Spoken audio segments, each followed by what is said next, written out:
Là, tout est à l'arrêt et pour vous les artistes, plus de scènes, plus de spectacles. Comment vivez-vous cette situation, on va dire, cette phase d'extrême restriction, si on peut l'appeler ainsi? Alors, franchement, c'est quelque chose qui nous tombe un peu dessus de manière inattendue. Mais heureusement, les êtres humains en général savent s'adapter. Donc, on a dû trouver un moyen justement d'adaptation. Donc, on a les réseaux sociaux aujourd'hui avec lesquels on peut se produire, on peut avoir de la visibilité, on peut rester en contact avec les fans, tout en respectant les mesures barrières. En fait. Donc voilà, pour les artistes, et en particulier les artistes gabonais, je pense qu'on a développé cette faculté-là justement de pouvoir travailler avec le digital pour justement... essayer évidemment de s'adapter à la situation. À la situation, voilà, c'est ça. D'accord, c'était donc notre petite introduction. Alors, créole, et si on repoussait le curseur, retour dans le passé, et on revenait un peu sur vos débuts, comment avez-vous atterri dans cet univers? Je le disais un peu plus haut, vous êtes la fille d'un des baobabs de la musique gabonaise, Mac Joss, pour ne pas le citer, paix à son âme. Alors, est-ce que votre choix de faire carrière dans la musique a été influencé par papa ou il était de façon, on va dire, délibérée? Bon, je pense que ça a été influencé, mais peut-être indirectement. D'accord. Disons que j'ai eu l'amour de la musique, je pense quand même en partie à cause de mon père, parce que depuis mon jeune âge, j'ai fréquenté les plus grands artistes gabonais qui venaient voir mon père à la maison. Vraiment, j'ai eu à fréquenter ces gens-là dans un milieu naturel pour moi. Et du coup, j'ai été passionnée très tôt par la musique. Je voyais ces personnalités que je voyais à la télévision ou que j'écoutais à la radio. Je les voyais là dans un milieu très familier. Et disons que c'est vraiment à partir de ce moment que j'ai accroché avec la musique, quoi. Maintenant, le fait de me lancer toute seule, je pense quand même... je pense vraiment que j'étais influencée quand même par mon père. Parce que s'il n'était pas artiste, peut-être que j'aurais fait autre chose, qui sait. Je sais pas. D'accord, influencé par votre père, d'accord. Mais on connaît un peu le registre dans lequel lui il a évolué. Et vous venez exceller dans un autre registre. Comment on peut définir votre musique à vous? Alors déjà, je fais dans l'afro dancehall. D'accord. Pourquoi? Parce que en fait, j'ai commencé à faire du zouk. À l'époque, je faisais du zouk et à cause de...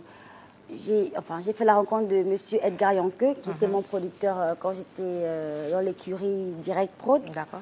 Et disons que c'est un peu un travail de monsieur Yankeux qui m'a donné une autre direction artistique. Une orientation. Une autre orientation, justement, et qui m'a fait découvrir d'autres possibilités, d'autres capacités en moi et surtout le style qui correspondait avec ma personnalité. Voilà, donc...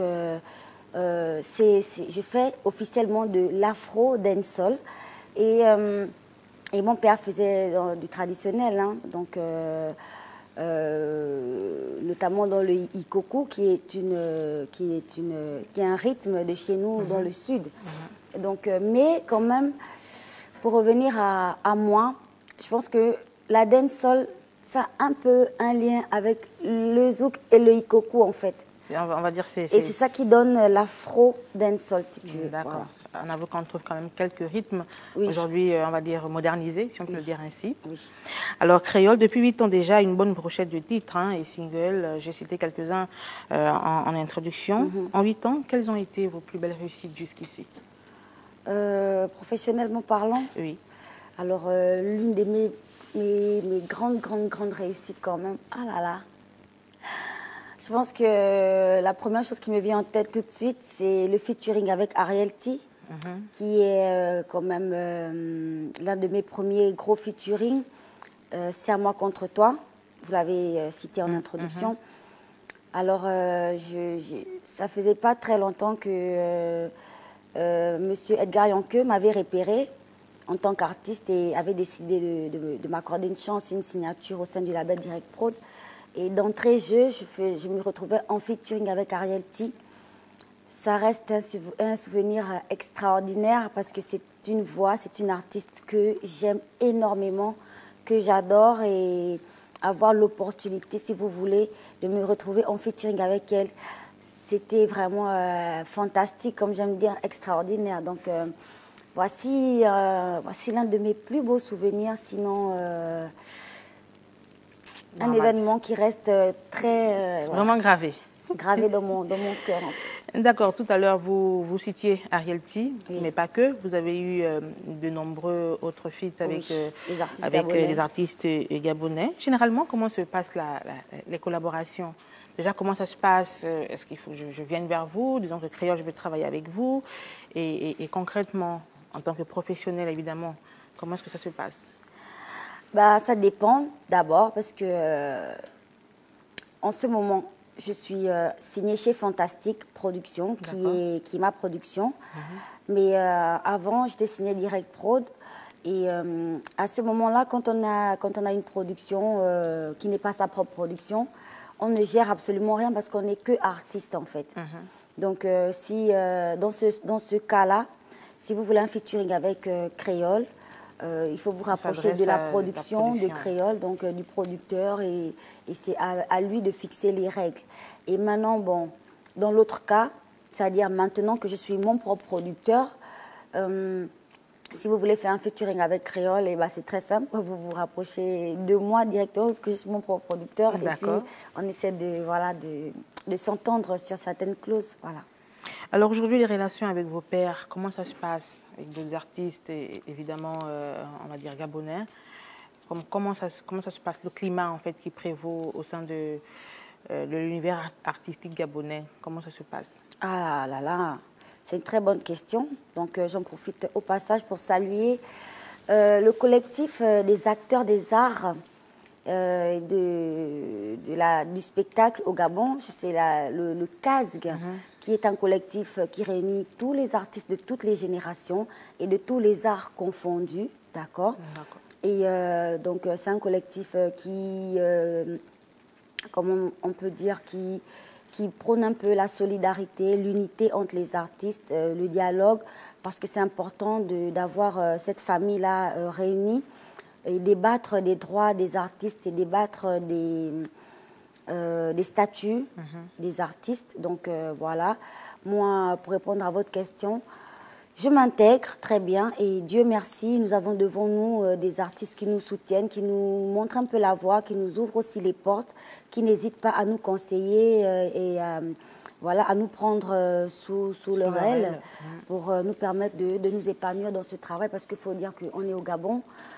Si on n'a pas le soutien de nos aînés, de nos papas, ça va être compliqué pour la génération, pour la nouvelle génération et même pour la génération future. Donc, il faut avoir la bénédiction des aînés. Voilà, il faut avoir la bénédiction des aînés, justement. Vous savez, même quand mon papa vivait, il était dans des collectifs toujours pour soutenir les artistes, pour faire valoir les droits des artistes et tout ça. Donc, ce n'est qu'une continuité. Moi, je suis fière d'être membre de ce collectif des arts, voilà, de la culture de mon pays, en fait. Et j'invite à l'occasion toutes les personnes qui me regardent aujourd'hui de se rapprocher justement de ce collectif via la page Facebook, parce qu'il y aura prochainement une grande assemblée générale de tous les arts pour élire un bureau et pour pouvoir mieux s'organiser. Ce que je soutiens vraiment dans ce collectif, c'est vraiment l'unité et la solidarité entre acteurs culturels. Voilà. D'accord. Alors donc le message sera passé de la part de Créole. Alors Créole, oui. Excusez-moi. Voilà, au passage, saluer quelques membres du collectif, Lauriane Nekondo, notamment Espérance Ngaba, mais ce sont vraiment des personnes. En tout cas, les aînés. Les aînés, les mamans, en fait. Elles sont là et en même temps, elles accompagnent la exactement, génération. Madame Delia et tout le collectif dans l'ensemble. Mais vraiment, je suis tellement fière, je suis tellement contente que les artistes gabonais soient unis et solidaires. C'est un plus en tant qu'artiste. C'est vraiment un plus, en fait. Et donc... D'accord, on l'aura bien compris. Alors, Créole, il y a quelques années, vous lanciez une télé-réalité. Oui. Fantastic Life. Oui. D'ailleurs, les premiers épisodes ont été diffusés sur nos antennes. Oui. Mais à ce qu'il semble, on va dire que la mayonnaise n'a pas pris. Oui. Elle n'a pas connu un franc succès. Comment l'expliquer? Qu'est-ce qui s'est passé exactement? Bon, je ne dirais pas qu'elle n'a pas connu un grand succès. Je pense qu'elle a connu un très grand succès.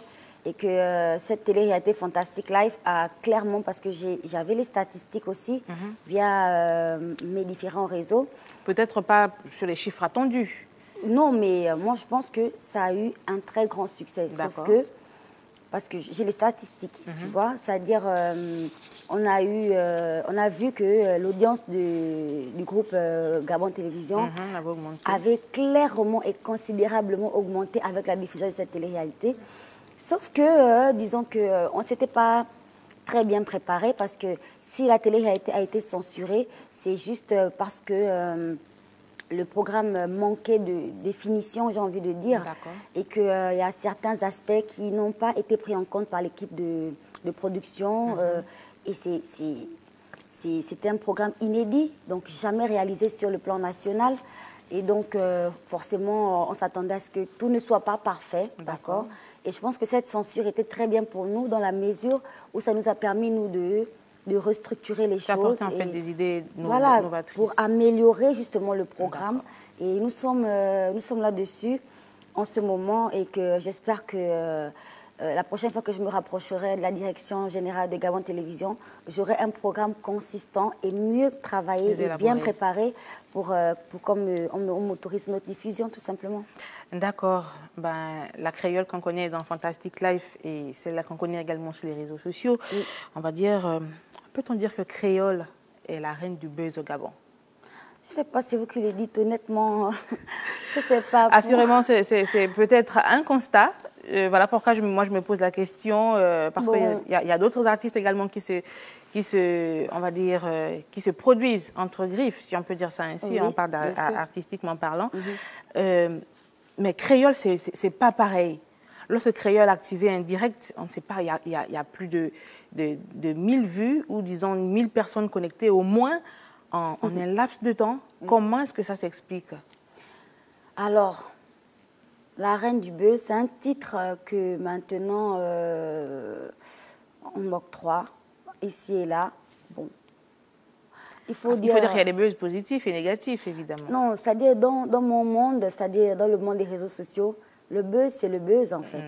Positif, négatif, ça n'existe pas parce que dès lors que vous êtes le centre de l'attention, dès lors que vous êtes visible et que les gens veulent vous voir et que tout le monde se rue sur un direct, moi sans vouloir me vanter, dès que j'engage mon direct, j'ai au minimum 9000 personnes connectées en temps et en heure. Et je fais 30 000, 50 000 commentaires. D'accord? Donc, disons que dans le monde des réseaux sociaux, il n'y a pas de bad buzz, en fait. Le buzz, c'est le buzz. C'est une façon, c'est une manière d'attirer vraiment l'audimat, l'attention sur la page.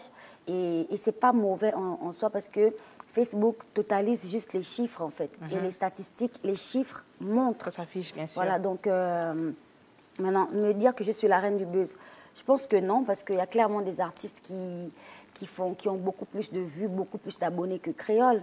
Je veux parler tout simplement de, je ne sais pas, haut la main comme ça, Shane Brydon, qui est un artiste aussi, chanteur, mais qui nous divertit d'une manière fantastique. Voilà, avec son programme de la chaîne TV, avec des humoristes gabonais qu'on adore et tout, on regarde.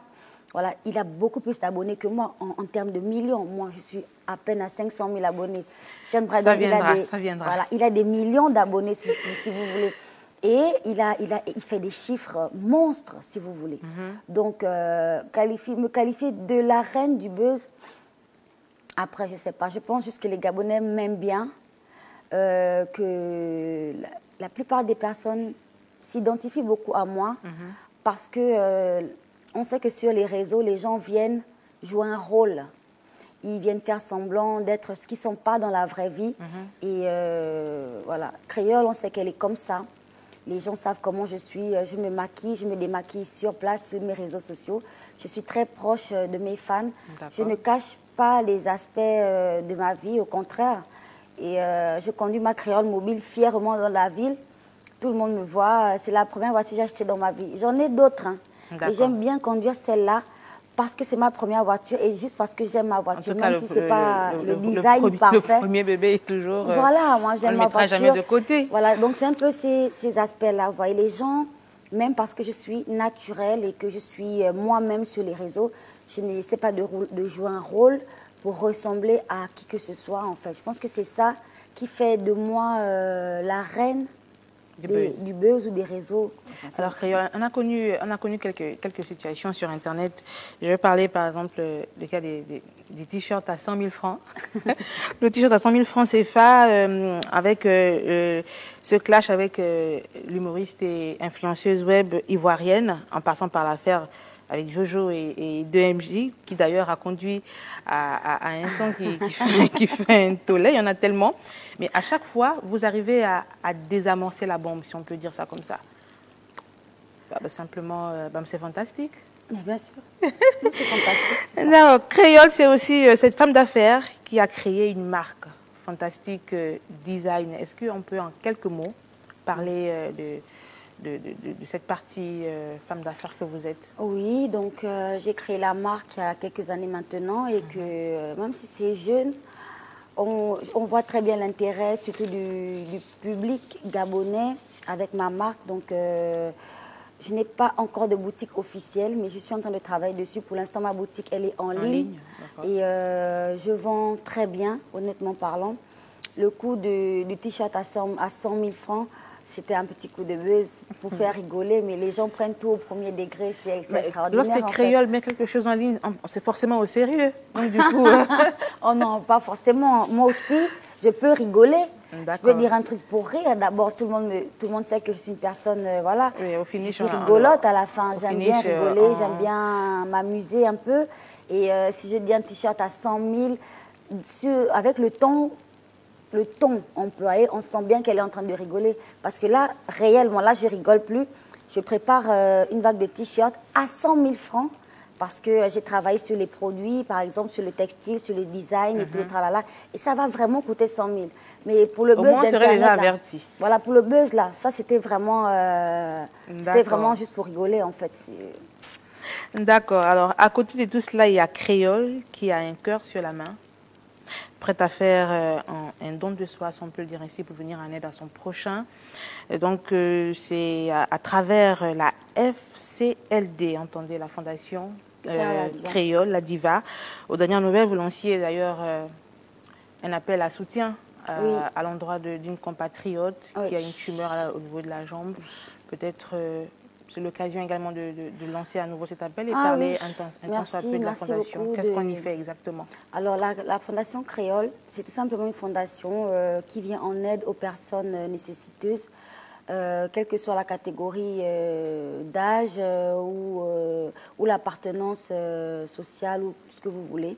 Mais dès lors où un compatriote a besoin d'aide, je me joins justement à la famille pour apporter la visibilité, à savoir lancer des collectes de fonds, parce que comme je suis énormément suivie, je peux donner la possibilité à toutes les personnes qui me suivent de faire un geste pour venir en aide à quelqu'un dans le besoin. Donc c'est un peu ça, et on espère que un peu plus tard, la Fondation fasse des programmes un peu plus large justement pour aider un peu plus de personnes, à savoir des communautés, au lieu d'aider des familles de manière individuelle en fait. On vous a également vu à travers faire le tour de quelques orphelinats à l'occasion de la fête de Noël et du Nouvel An. Exactement, oui.